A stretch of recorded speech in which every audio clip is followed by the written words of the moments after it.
Hello and welcome. We all make judgments every single day, but what happens when those judgments get turned into political weapons? Today, we're going to look at how the idea of morality gets twisted to hold on to power and how racism draws its strength from that very process.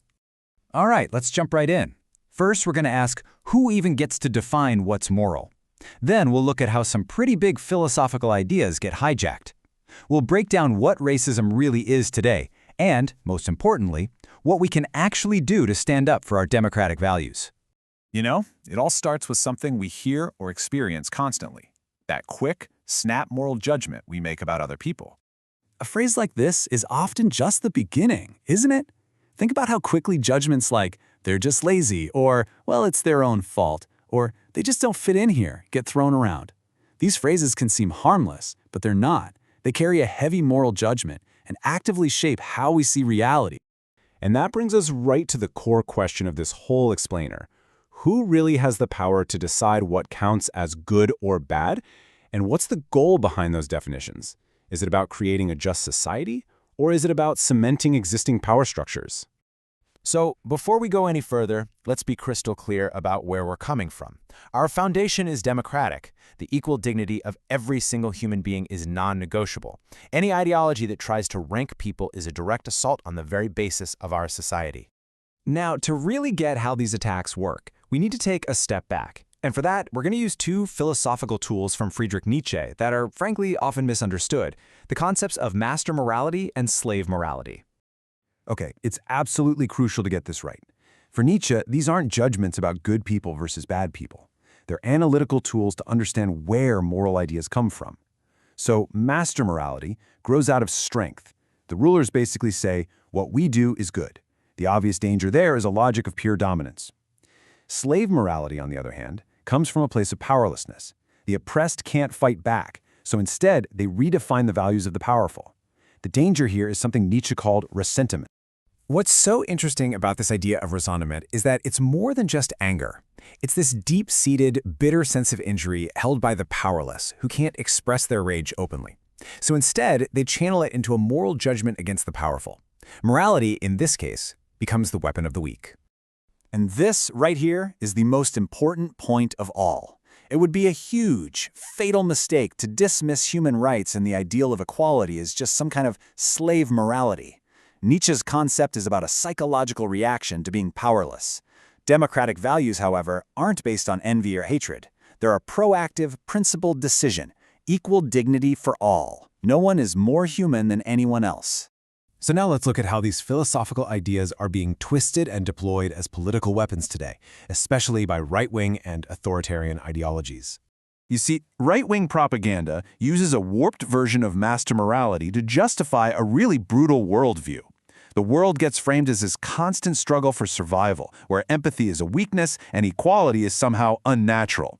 Human rights are redefined as moral cudgels that supposedly get in the way of the strong. And our democratic response to this has to be completely unambiguous. The dignity of a human being is inviolable and equal for all. There is no legitimate hierarchy that places one person above another. That isn't just an opinion, it's the foundation of how we live together. A particularly insidious modern tactic is to frame the fight against racism itself as just another form of slave morality. So, any criticism of discrimination gets mocked as a victim cult, and calls for justice are dismissed as simple envy. The goal here is pretty clear: to make solidarity look pathetic and to dodge any responsibility for injustice. Let's take a closer look at these tactics. First, there's victim blaming, where the majority suddenly paints itself as the victim of minorities.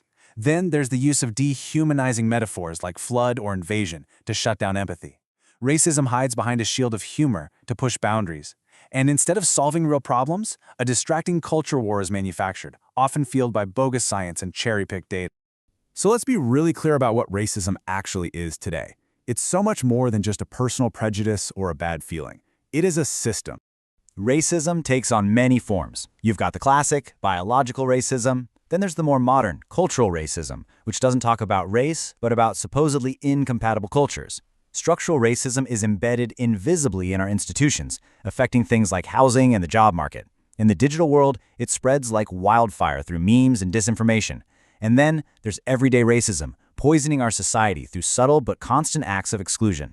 And we have to stress this. The consequences are absolutely real. This isn't about hurt feelings. It's about tangible disadvantages, about psychological stress, and actual physical health problems. It's about a loss of faith in our democracy. And ultimately, racism always paves the way for violence. So let's sum it up. Racism isn't a private opinion. It's a system of power designed to devalue people, create hierarchies, and justify inequality. But we are not helpless in the face of this. So, what is our response? We counter it by consciously building, strengthening, and defending a democratic ethic of dignity every single day. And this democratic counter-ethic is the polar opposite of the logic of dominance. It puts indivisible human dignity up against any kind of ranking system. It sees freedom not as the right of the strongest, but as a shared freedom for everyone. Its vision of justice means actively tearing down barriers. And it understands that solidarity isn't a weakness, it's a political necessity, a skill required for a functioning society. And this isn't just theory. Here are 3 powerful, practical phrases you can use in your daily life. When someone says something demeaning, stop, that's dehumanizing. When they use dodgy facts, what's the source for that claim? And as a core principle, we don't solve problems by devaluing people. These are tools for defending democracy in small, everyday moments. In the end, it all comes down to this one clear thought that ties everything together. A functioning, humane democracy is not built on the idea of masters and servants. It's built on the promise of equal dignity for every single person. And that's our call to action at the end of this explainer. Share these ideas, talk about them, and most importantly, push back whenever you see human dignity being attacked in your daily life. Thanks for tuning in.